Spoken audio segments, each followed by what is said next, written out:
C'est un grand privilège pour moi d'être ici avec vous, et c'est toujours une responsabilité solennelle d'enseigner sur la prière.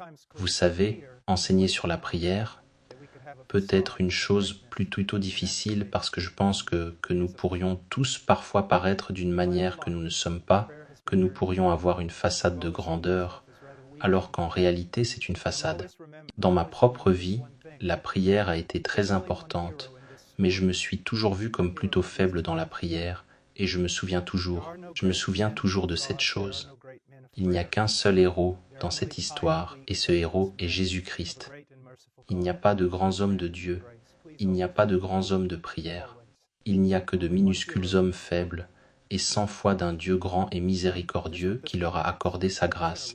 S'il vous plaît, souvenez-vous toujours de cela, toujours un seul héros dans cette histoire, Jésus-Christ.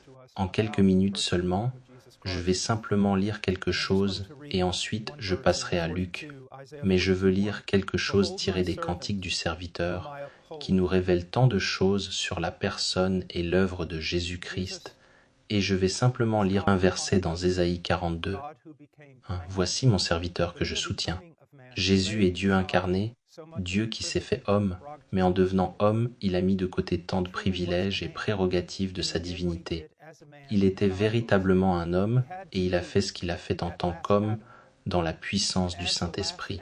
Il devait être ce dernier Adam et en tant que dernier Adam, il devait vaincre pour son peuple et il a vaincu pour son peuple étant venu dans le corps, à la ressemblance de la chair pécheresse, non pas un corps qui était pré-chute adamique, mais un corps qui, bien qu'incorruptible, a souffert toutes les conséquences de la chute, les faiblesses, la douleur, la souffrance, le chagrin, qui pouvaient être tentés, et pourtant, il est dit que Dieu l'a soutenu.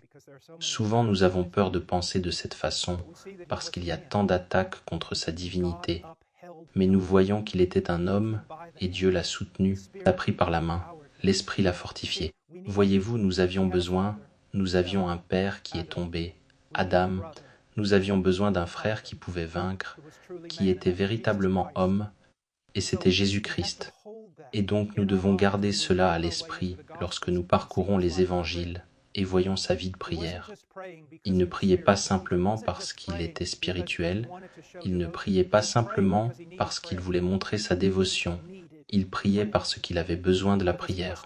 Il avait besoin de la prière parce qu'il devait vaincre en tant que dernier Adam, il devait vaincre en tant que chair de notre chair et os de nos os, ne puisant dans rien d'autre que la force de son Père et la puissance du Saint-Esprit.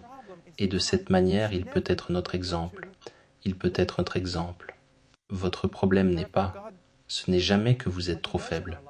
En fait, Dieu, ce qu'il fait dans notre vie du moment où nous naissons de nouveau jusqu'au moment où nous mourrons, c'est qu'il travaille constamment à créer de la faiblesse en nous. Le problème n'est pas que vous êtes faible.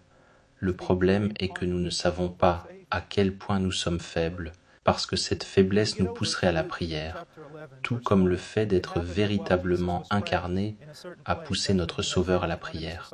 Lorsque nous arrivons à Luc chapitre 11 verset 1, il arriva que pendant que Jésus priait dans un certain lieu, après qu'il eut fini, l'un de ses disciples lui dit « Seigneur, enseigne-nous à prier, comme Jean l'a aussi enseigné à ses disciples. » Vous savez, je trouve cela très étonnant que nulle part ils ne viennent au Seigneur et disent « Enseigne-nous à chasser les démons ». Ils ne sont jamais venus au Seigneur et ont dit « Enseigne-nous à prêcher ».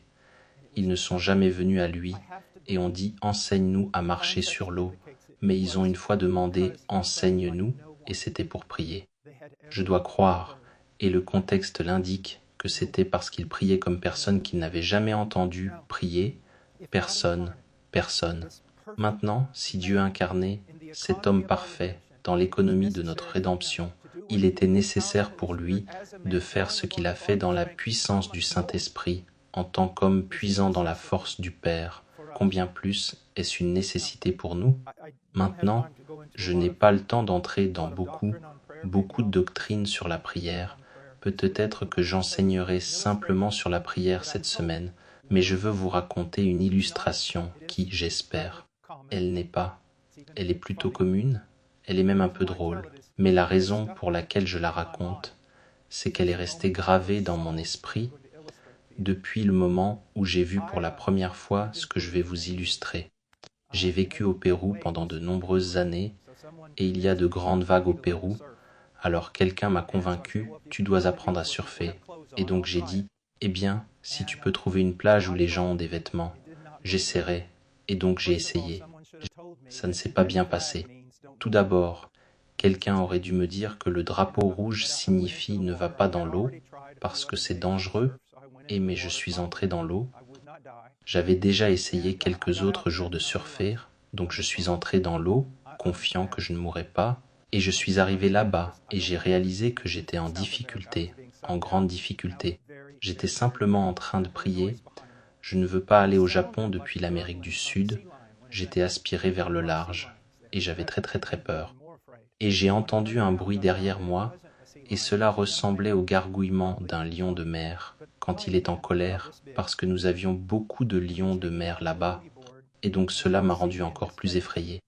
Mais quand je me suis retourné, j'ai découvert que ce n'était pas un lion de mer, c'était un jeune homme probablement de 20 ans, mais un homme minuscule à peu près comme ça, et il s'accrochait à une planche de bodyboard, et je pouvais voir sur son visage la terreur.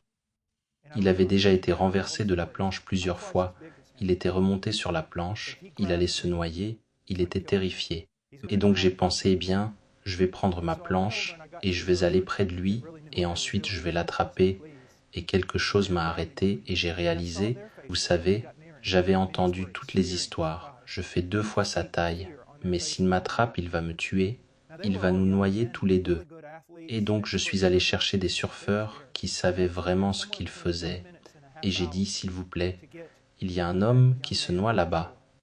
Et j'ai vu leur visage quand ils se sont approchés de lui.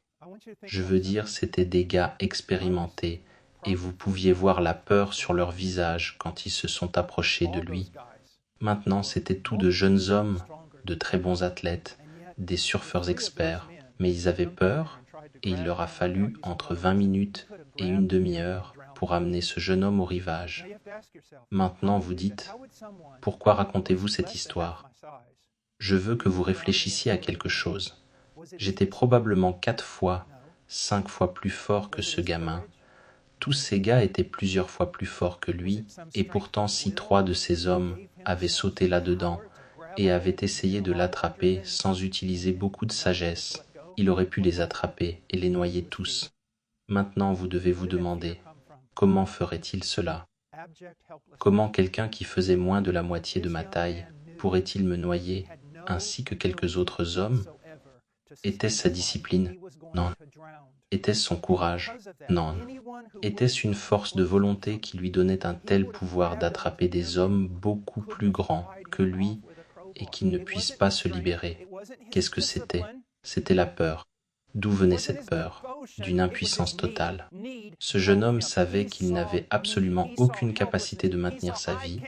Il allait se noyer, et à cause de cela, quiconque se serait approché de lui, il se serait accroché à eux, et vous n'auriez pas pu le détacher avec un pied de biche. Ce n'était pas sa force, ce n'était pas sa discipline, ce n'était pas sa dévotion, c'était son besoin. Le besoin l'a poussé. Il a vu le besoin, il a vu l'impuissance, il a vu « je vais mourir à moins que quelqu'un d'autre n'agisse en ma faveur ». Donc c'était la faiblesse, une découverte de la faiblesse, d'un besoin complet et absolu. Maintenant, comme j'ai étudié, je n'aime vraiment pas la façon dont nous parlons des hommes de Dieu aujourd'hui. Vraiment, cela me rend nauséeux. C'est un grand homme de Dieu. Il était un grand homme de ceci, ou elle était une grande femme. Je n'y crois tout simplement pas. Pourquoi certaines personnes ont-elles eu des vies de prière inhabituelles? Eh bien, leur force de volonté, leur discipline, leur dévotion, leur piété. Non. Arrêtez d'exalter les hommes. Je n'y crois pas. Je crois que c'était ceci. Ils ont vu leurs besoins, ils ont réalisé qu'ils étaient le plus petit de la portée, ils étaient le moindre à entrer dans la pièce, ils ont réalisé qu'ils n'avaient rien. Ils ont réalisé que si Dieu n'agissait pas en leur faveur, c'était sans espoir. Et c'est ce que cela a fait. Voyez-vous, et c'est pourquoi je ne veux jamais que quiconque regarde quelqu'un et pense « Oh mon Dieu, ils sont si spirituels, ils sont si ceci, ils sont si cela, ils sont si cela. » Non, et s'ils pensent qu'ils sont cela, Ils ne sont pas ce que vous pensez qu'ils sont. C'est le besoin, c'est la faiblesse, c'est voir « Oh, attendez, je n'ai jamais rien fait d'autre qu'échouer par moi-même. » Lui n'a jamais échoué, il n'a jamais échoué. Je ne peux pas tout faire, je ne peux même pas sortir du lit, mais lui peut tout faire, et je peux tout faire dans le contexte de sa volonté quand il agit. Voyez-vous, et c'est ce que je veux que vous voyiez. Et je crois que Dieu, ce qu'il fait à un homme, il ne se soucie pas de faire ce que nous pensons. Dieu passe des décennies à chercher à faire une chose à un homme et une femme. Cultiver la faiblesse, créer la faiblesse. Tout ce qui est placé devant nous, que nous ne pouvons pas. Seigneur, cette fois tu m'as donné une montagne, je ne peux pas. Chacun de ceux-là est pour vous convaincre de quelque chose dont vous auriez dû être convaincu concernant la plus petite taupinière que vous ayez jamais eu à gérer. Vous ne pouvez pas, mais lui peut. Il peut. Souvenez-vous de ceci. Dieu utilise toujours le plus petit de la portée. Alors vous allez vaincre les Madianites et vous trouvez un garçon se cachant dans une cuve à vin, le fils le moins important de la famille, la moins importante de la tribu, la moins importante. Il obtient une armée qui, même si la taille est plutôt grande par rapport à qui ils doivent combattre, ce n'est rien. Et Dieu dit c'est trop grand, c'est trop grand. Donc finalement 300, et puis finalement non. Rangez les épées, je veux juste que vous ayez des jarres d'argile avec du feu dedans. Voyez-vous, tuer Goliath avec un garçon et quelques pierres. Donc ce que j'espère, c'est que si vous regardez simplement votre vie, vous verrez tous ces domaines. Vous verrez où Dieu a continuellement travaillé en vous juste pour vous rendre faible. J.I. Packer a un livre sur la faiblesse et il y a un film d'introduction. Je ne sais pas combien d'entre vous l'ont vu, certains d'entre vous, pour le livre et ce qu'il fait. Le livre est sur la faiblesse et vous voyez. Toute la vidéo, c'est ce vieil homme, J.I. Packer, montant des marches. Maintenant, il est si frêle qu'il peut à peine y arriver. Et ensuite, il va et tape faiblesse.